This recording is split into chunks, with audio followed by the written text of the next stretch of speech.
May mga nagsabi sa akin, binubola lang daw namin yung mga taong nire-recruit namin. Pero actually, i-define natin muna ano ba yung talagang bola.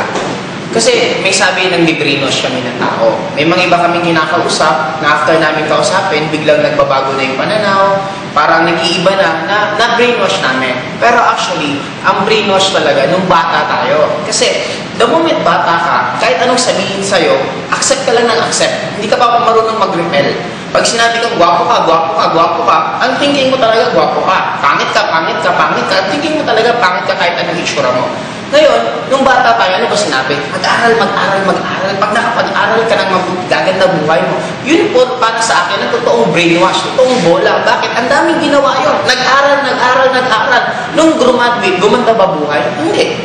Pero imagine mo kami, habang pinipresentan ka namin at na-open yung mind mo, hindi ka namin nabobola. Bakit? Nasa adult ka na. Kung nasa adult ka ng pag-iisip, kahit sabihin ko, bentang kita ng bato, sasabihin ko, bato to ni Darna pag ininom mo, o magiging Darna ka, syempre hindi ka maniniwala. Bakit? Alam mong kalokohan yun.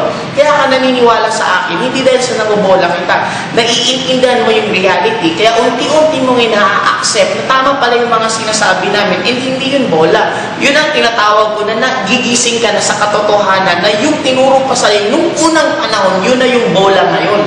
Yung sinasabi namin sa inyo, yun na yung katotohanan na reality. Kaya paminsan nga, may mga napipresentan kaming nasasaktan. Bakit nasasaktan? Kasi totoo.